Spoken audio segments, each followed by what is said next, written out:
I hope you guys are enjoying my nice little background. Had a service call that ran late, and I'm sitting in Central Park doing this call, kind of relaxing, enjoying a gorgeous day here in New York.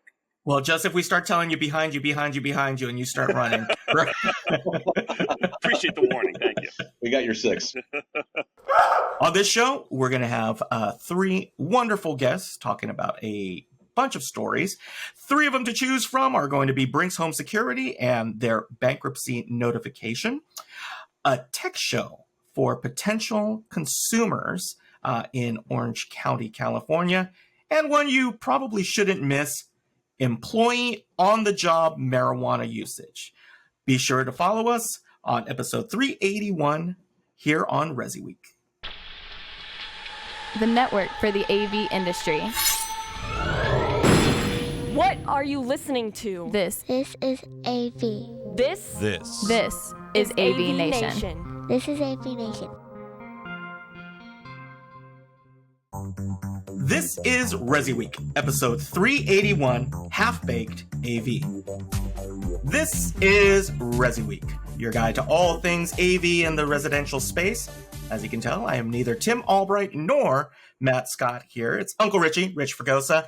I am pitching in for Matt today, seeing as he is taking the day off for some obscure Canadian holiday. So, of course, the Americans, and me in particular, immigrants, we get the job done. Uncle Richie here. We've got a couple of stories here, and I am fortunate to have 3 guests. I've got an old friend here, a recent friend that I've made during the course of interviewing them, and a brand new friend. So I'm going to start with an old friend who I haven't seen in a while. Mark Feinberg is here. Mark is the CEO of Home Theater Advisors. Mark, it's good to see you, brother. Hey, good to see you, Richie. I hope you guys are enjoying my nice little background. Had a service call that ran late, and I'm sitting in Central Park doing this call, kind of relaxing, enjoying a gorgeous day here in New York. Next on the list is somebody who I've had the pleasure of seeing on 2 different continents. I've had a chance to interview him both at Infocom and at ISE. I am speaking to Frank Santos, who is the Director of Training at Vanco International. Frank, it's good to see you. Likewise, good to see you, and happy to be here. Good to see you virtually again. Exactly. Here we go. Back to screens and windows on the screen again. So coming in, I guess, from warm Chicago areas, you've told me. It's getting warmer. We're finally in the 80s. Yep. And brand new, and taking my first chance to interview, but I've heard many things about him, and we'll talk a little bit about his company and what he does a little bit further on. But I'd like to introduce Dave Chace, who is the president of Cogent 360, and we'll talk a little bit about Cogent in a sec. But Dave, it's good to have you on the show. Welcome. Thanks, Rich. Great to be here. Looking forward to the conversation. All right. Here in sunny Pennsylvania. I'm not in Central Park, but there are trees outside my window, so that sort of counts. Well, we've got all the time zones covered then, it looks like, so we're looking good. We're going to get straight into it. Potentially, this is a story that we'll be hearing more about in the future, or maybe it winds up being a one-off. But our first story comes to us from CE Pro. Brinks Home Security parent, Monitronics, files for bankruptcy. Beginning of the story tells us Monitronics International files for Chapter 11 bankruptcy for approximately $500 million in debt. It is the company's second restructuring since 2019. So, I'd say let's go ahead, Dave. I'm just going to kick it to you. Is this a canary in a coal mine? Is this something that we should be concerned about in the CI space? As the economy is potentially shifting, that we should be more aware of in terms of the dealers and manufacturers and even consumers? Well, yeah, it's obviously anytime you have a well-known established company that's in big trouble, it's always a big warning sign. And now I think the tenor among the public is that of always, suspicion and caution. And you hear about all these new things going on, and there's trepidation out there. And how could this potentially impact, the rest of the industry? Will it be just a one-off? Will it be a ripple effect? Much like, when the bank went under out there in San Francisco a while back, was that a bellwether of what's to come? So I think people are going to be watching very carefully what happens from here. I think the other guys can speak even more to how that can impact the technology side of systems that have already been installed and so on. But yeah, I think, we're going to talk later on, I think, as far as the connection between the industry and the consumer and how much the consumer really is plugged into the industry, I wouldn't worry tremendously right off the bat. But if it becomes a trend, I think there's a lot to be concerned about there. So Frank, coming from the manufacturer side, even though you're on the training side, but from the manufacturer side, does news like this worry in terms of how consumer confidence would be seen towards manufacturers? Because again, this is not necessarily the AV side of what you do, but it is affiliated in some sense. And so does that nervousness, is that something that manufacturers take a look at that point? Oh, absolutely. I mean, it's you're right in terms of AV and security. It's kind of meshing together over the past couple of years or so. So news like this, absolutely, it's a concern. But you got to take this with a grain of salt because it is the second time, obviously, this company is doing this. So you've got to take a look at their history, right? But as Dave said, yes, it's a concern. Obviously, industry wide, everyone's talking about the interest rates being high, so that's a concern. And the concern is that the economy is going to be going lower than it is now, right? It's going to keep on decreasing, if you will. So on a manufacturing standpoint, obviously our product development director could answer that better than I, but I'm certainly seeing it on our side. I couldn't tell you from the shows, though. The limited number of shows that I've been to, we thought it would be a slower outcome in terms of the audience coming out, and that's been the opposite in my limited shows that I've attended this year. So, but to answer your question, absolutely, it is a concern. So I'm going to read a little snippet from here before I get to you, Mark, just so you get an idea. But Monitronics, which monitors more than 800,000 alarm accounts, has received for approximately $387 in new money financing during Chapter 11 cases from existing lenders, including $90 million. They are basically looking to refund. The people who were part of the first version are back in on the second version. And again, obviously, Mark, your company, Home Theater Advisors, you're not a security company, but you're in a lot of installations where obviously a security system is going to be involved. How do you necessarily, as your company, deal with, say, it is one of the 800,000 accounts that has been affected by this, and you're coming in as the technology person? You're not necessarily going to be beholden to the security side of things, but when end users start asking you questions, how do you deal with that from the CI side? Because this is something dealers are going to wonder, going, "Hey, what do I say when a situation like this comes up?" Right, and for me, it's honestly, not the security, not this particular company. I haven't even come across them in the past. It's more the concern of if this starts to resonate throughout the industry and customers start to ask the question, well, I just saw this company's going bankrupt. What does that mean for all the products you're installing? What about, I haven't heard of Snap AV. I haven't heard of Sonance myself. Like, these seem like small companies to me. What happens if they fail? So it really raises that red flag to them of, there's possibility of the product becoming obsolete faster than you would normally expect if the company fails and you're relying on their servers and their backbone for things to operate properly. And I mean, I have to be honest, I say that's always a risk. One of the things that I am going to do, because again, like I said, when this is a story, hopefully that we won't be hearing about for the third time, we're going to jump into the next part. So this is an interesting one. I know that we're going to have quite a few opinions about how this comes together. So this next story comes to us from Residential Systems, titled "A Tech Show for Potential Clients." Mark Sikchowski, the man behind the industry's technology and business summits, is looking to introduce a consumer-facing event for the CI market. This new event is going to be called Home Tech Expo, planned in fall of 2024 in Orange County, California, where, quote, he looks to shine a spotlight on the industry and educates consumers not only on what they do, but how they can be a part of it. So, a big part about Mark is that he's been in the channel for a while. We know that.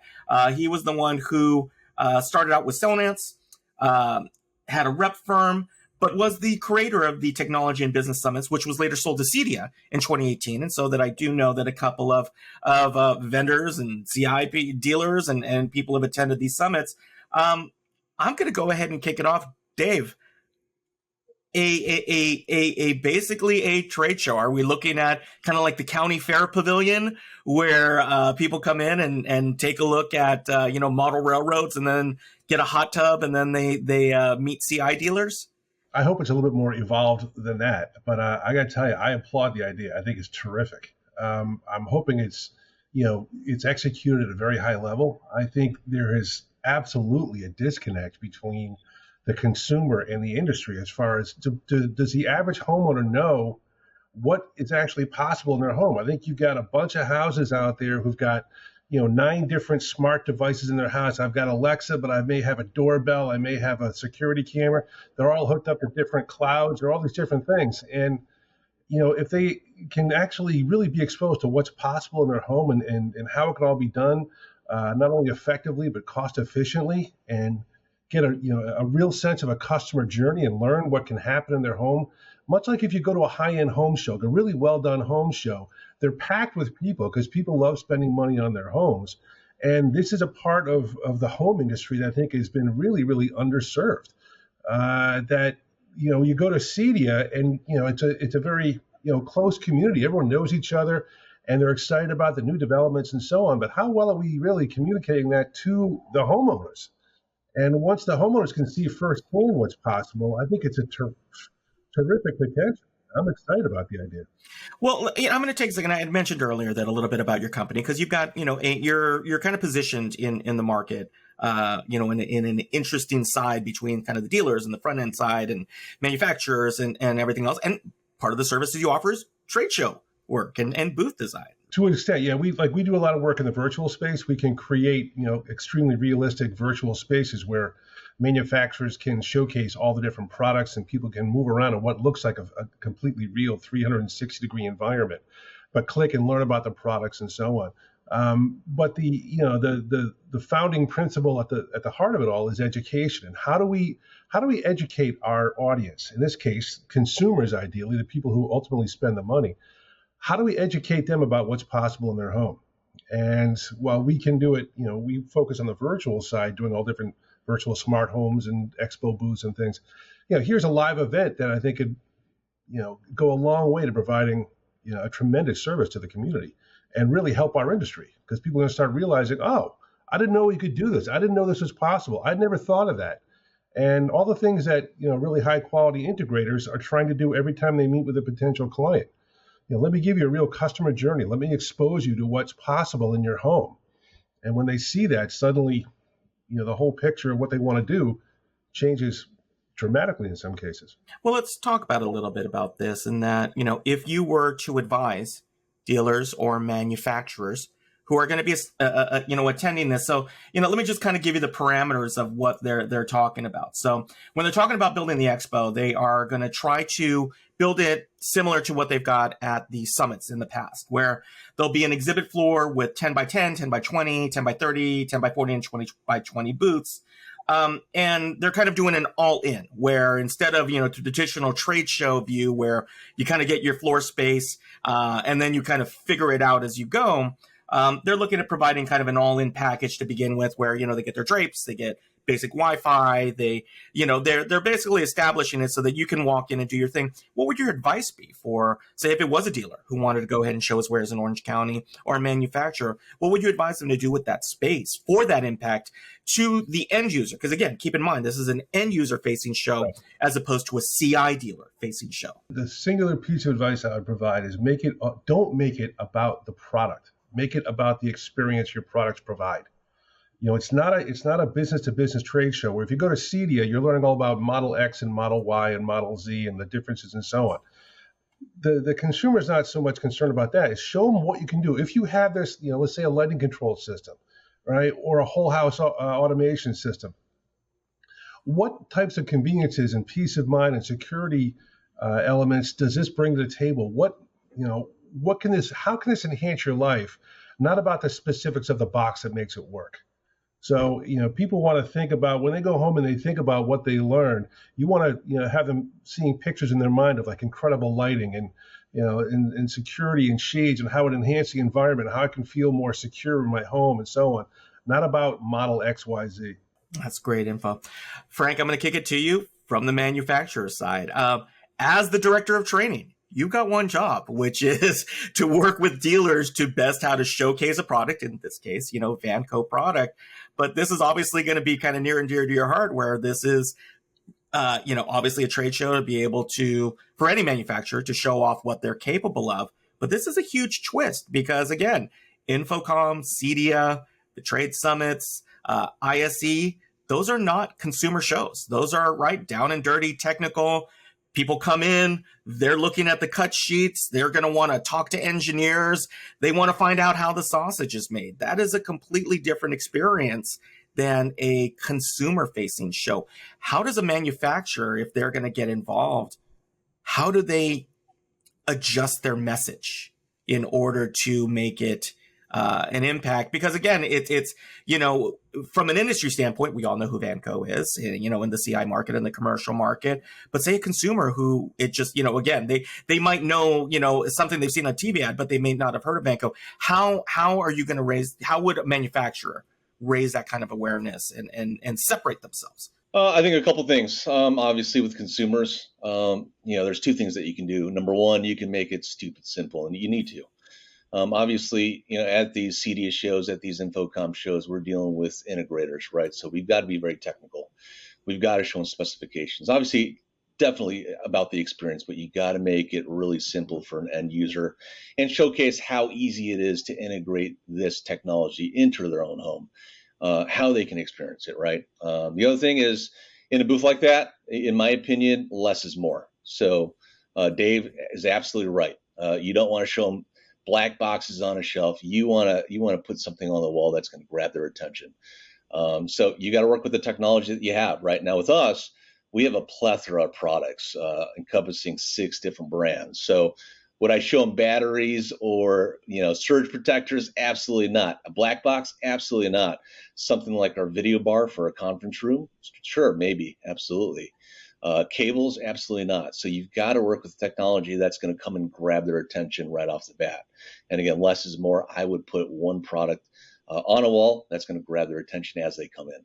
All right. An interesting part about this show, and one of the things that I noticed is that this is being positioned not only as a manufacturer show, but also dealers as well. He is looking to invite regional CI companies to be able to present themselves and their skill sets. So now, again, this is potentially the first one, but if it moves, and this is on the West Coast in Orange County, but say it does take off, and again, in the same way that the technology summits became regional events, it's not out of question for this to become an event on the East Coast, an event somewhere in the Midwest.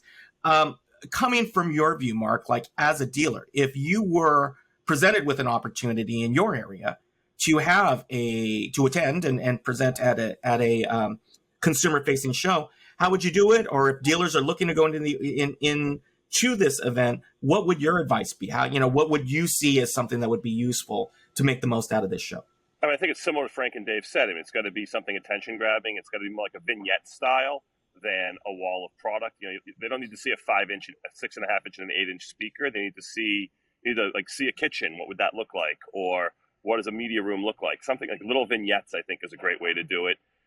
We are talking homeowners and end users, so you got to have some swag for them to take. It's got to be some, there's got to be some branded goods there for them to have. Everybody wants a little bit of swag when they go to these trade shows. But I think it's got to be about the experience. Maybe something eye-catching and grabbing. I would be concerned. CEDIA can get loud with everyone competing on the volume of their systems. I would be a little concerned that could happen here as well. Everyone's trying to crank it up to attract people, but I would be surprised if that's what happens. Everyone's going to, turn it up to 11 to try and get people's attention playing some music. Well, I guess the question too is, do we think that this is a direction that we should be going more towards?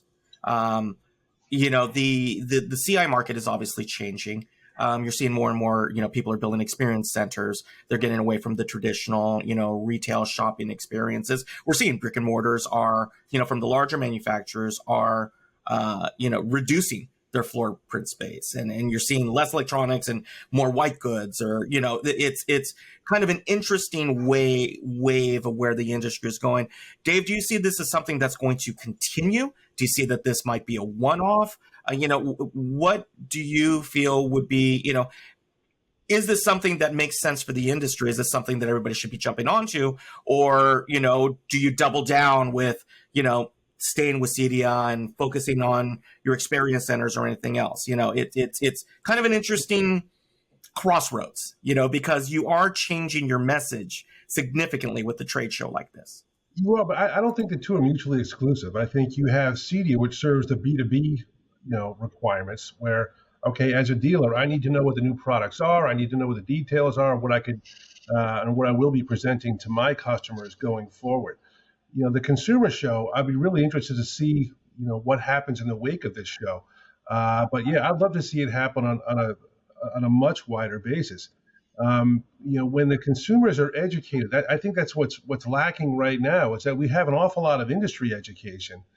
But how great a job are we doing at educating the consumer about what they can do and what the possibilities are? And so, I wonder sometimes too, like you always see these local home shows popping up everywhere around every community. I wonder, because I haven't been to one in a while, how many of the local integrators actually are exhibiting at their local home show? Because just like looking for a new patio or a new, a new shower, well, what about music around the home? What about lighting? What about these things? And if I saw it, maybe I hadn't considered it when I first went to the show, but I saw this booth and this guy had this great demo and he told me all these different things I could do. And now I'm really excited about that. And so I just think the two serve two different needs, but can work very well in harmony. And if nothing else, maybe at CEDIA, if you expand this consumer experience and it takes hold, like I hope it will, maybe dealers will take more from that and understand better perhaps how to present what they do to consumers more effectively. That's because all we're doing is we're just trying to enlighten the consumer marketplace out there about what's great about the stuff that we sell and why they should want it. And so I would think that, if this thing really takes hold, it's going to do nothing but help the industry largely in a big way. I think I'm just going to go ahead and leave it on that part for this story. And that's actually some pretty insightful information. Moving on, this was one that kind of came hot off the presses that caught our eye and is, I don't know if it's a forbidden topic. I think it's a topic that just doesn't get brought up a lot. We know that it is part of everybody's personal, not everybody's, but some people's personal pursuits. But this comes to us from CE Pro from May 19th. And a pretty interesting headline. Employee on the job marijuana usage reaches 25-year highs. 7.3% of employees injured on the job were high on marijuana at the time, a 25-year high, while 4.6% of workers are commonly high. So, this is something that is becoming more of a story in that you do have employers, CI dealers. You have to be in residences or in businesses or in schools or in corporate situations where you have people who are physically on site. And there are, workplace norms, but also, like they talk about, workplace injuries and exposure. How do we deal with something like this in terms of addressing it with your staff and addressing the fact that as marijuana usage, although on a federal level isn't completely legal, on a state-by-state basis, they've gone from medical to recreational use. How do you have that conversation? How do you deal with kind of this brand new option of how free time is spent and what you can and cannot bring to the workspace? Mark, as an integrator and somebody who, like you said, you're out on a service call, how do you deal with this? How do you bring up this conversation? Honestly, at this point, it's not that different than alcohol. I mean, alcohol is legal, marijuana is legal. There really is sort of no difference. If you wouldn't come to a job site drunk, you shouldn't come to a job site high. Now, unfortunately, I think there's still a different mentality around it somewhat. Even for example, in New York, you can walk down the street and smoke a joint and be smoking in public, but you can't be drinking in public. So it seems like almost pot's getting even more accepted to some extent. But that discussion has to be had with your employees. That listen, guys, it's mind altering substance. It's no different than drinking. I wouldn't accept it if you came here, reeking of beer. I won't accept it if you come here reeking a pot or having had a gummy or whatever. It's just got to be the way it is. I mean, I don't see much of a difference in the way you approach the two.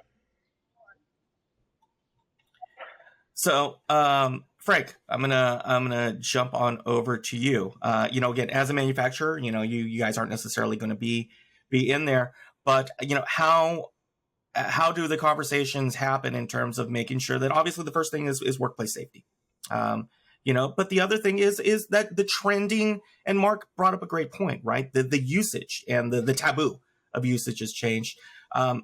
Is it just a matter of education and just kind of following the same rules with any other post-work activity that you treat it as, again, when you're in the workspace, safety is the first paramount concern? Absolutely. First thing is, unfortunately, I'm not surprised by the headline, obviously. Second thing, Mark hit it right on the head. You treat it just like alcohol. That's exactly what I would have said. You follow the same guidelines. Obviously, in our warehouse back over here, we've got a ton of people back there in the warehouse, and they're driving forklifts. Same deal. You don't want a person who is drunk, obviously on alcohol, and you don't want a person who's high on marijuana, right? Because that could affect their skills to obviously drive that forklift, which raises a major concern. So I think you put that hand in hand. Obviously, there's a fine line between recreational and medicinal. And I understand that there's people out there who need marijuana to actually function normally. In fact, I've got a few friends who unfortunately do, and it's prescribed. So again, there is a fine line. Obviously, it is different than alcohol, but I think you treat the same in terms of the conversations and the guidelines. It's the same. You don't use it while under work conditions, right? Because it can be a hazard. That is actually a pretty astute, again, I'm based in California on the West Coast, right? So I'm just saying, let them smoke, let them all smoke. We're all good, right? If we're all mellow, we're all happy to go. No, I'm just kidding. But Dave, you're in a different segment. I guess the biggest question is, are we making sure that we're treating alcohol the same as marijuana usage? Is that something that is, we treat it differently? Or is that something that if there is an infraction that becomes an issue? Or do we just say, hey, look, what you do in your off time is your off time. Just make sure you don't bring it to work, it's one of those conversations that you don't think that you should have, but sometimes you have to kind of lay it out and have a process in place so that it is dealt with before it becomes an issue. And again, like you said, it is a recreational use in some states. As long as you're in, again, this comes down to drug testing. This brings up the bigger question of, how do you deal with drug testing? Because are you dealing with it if it's a workplace incident? Or are you dealing with it if it's a condition to employment or not being employed? This is a completely different rule where, drug use rule was a whole lot different than alcohol use rule, where if you had a couple of glasses of wine after work, you're not going to take a breathalyzer test 2 hours later as you're conditioned for working. But the way the testing occurs in some workplaces, although it is either medically prescribed or it is recreationally used, are we opening up a can of worms here? Look, as far as the legal side and the testing and all that, I can't speak too much to the whole legal aspect of it. What I would say, I run a business as well, and it's not one of those cases where we're out doing installations. It's a different kind of business. However, there's two things I would keep in mind. Number one, anytime you're having a conversation like that with an employee, make sure they're aware, like, this is in no way, shape, or form a judgment of you. If you're somebody who wants to get high, look, you're fully entitled. If it's legal in the state, I'm not passing judgment on you whatsoever. What I'm saying as the owner or the guy who runs this business, and when you are on the job, you are representing my company. You're a representative of this firm, and so as in that role, I have certain requirements. And if you don't feel comfortable meeting those requirements, that's your prerogative, but I don't need to employ you if that's the case. And so it's the rules of the game. And you can equate it to, any one of a number of, analogous situations, whether it's a uniform you have to wear in certain jobs or anything else. Like, listen, this is a requirement of the job. And I'm not passing judgment on you if you like to get high or don't. It's just that for a number of reasons, it's not permitted when you're on the job with my company. And either you can accept that or not. Simple as that. Well, I think we will probably have more conversations coming up about something like this. I don't think we're going to see less of this conversation as potentially more states bring it along, because it's, we've got the federal side and then we've got the state by state side. And it is interesting because, like you said, it's you are representing the company. Mark, do you have any final thoughts on this one?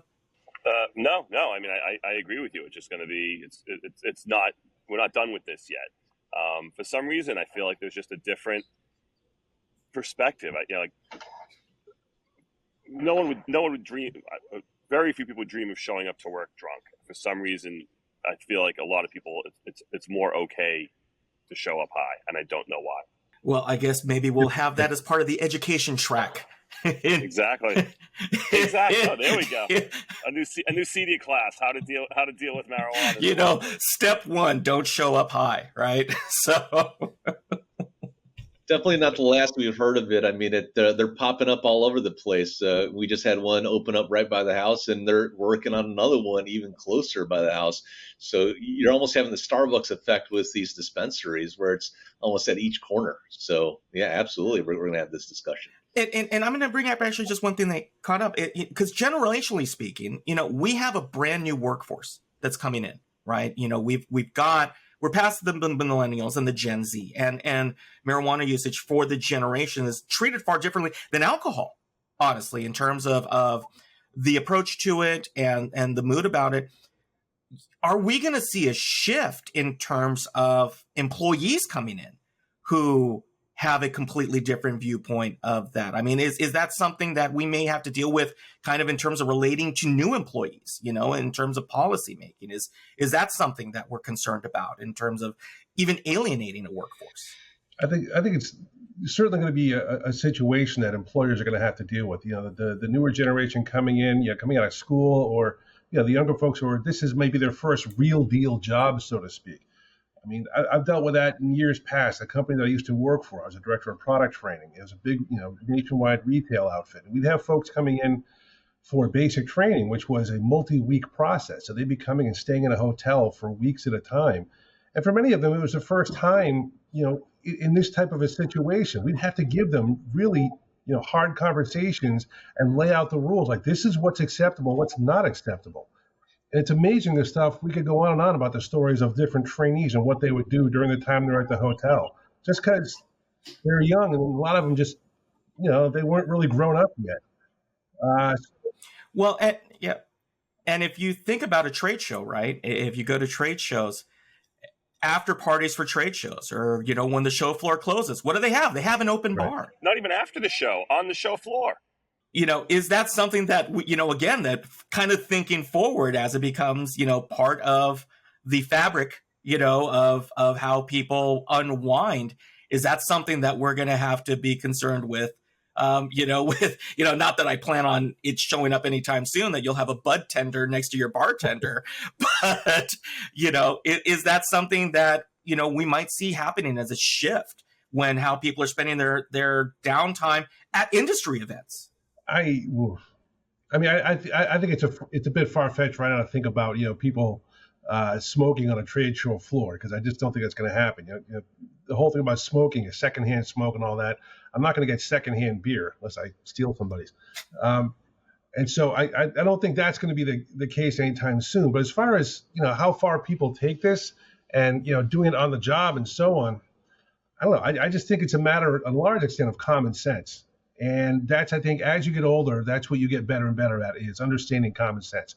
And so the younger folks, often it takes them a while to really grasp, the appropriate behavior sometimes. And it's not just the young folks. I don't mean to stigmatize them, but listen, the more you're in a professional environment, the more I think you're going to understand common sense and what's right and what's, kind of outside the boundaries.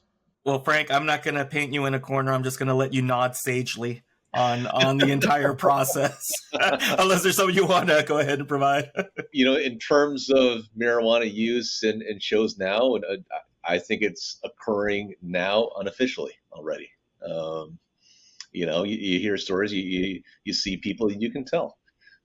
Even on show floors, I've talked to dealers where I'm like, okay, you kind of smell of it, and you can tell. And it's that for me, I don't pass judgment on them. I mean, it's whether they're taking it recreationally or medicinally.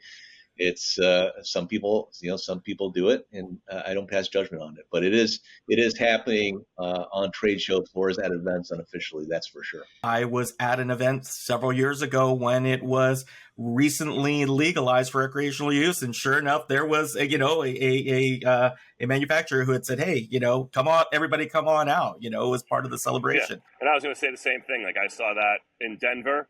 I saw a lot of it off-site, and then in San Diego, I saw a lot of it off-site at those CEDIA cities. It's and those were the only places it was really legal back then.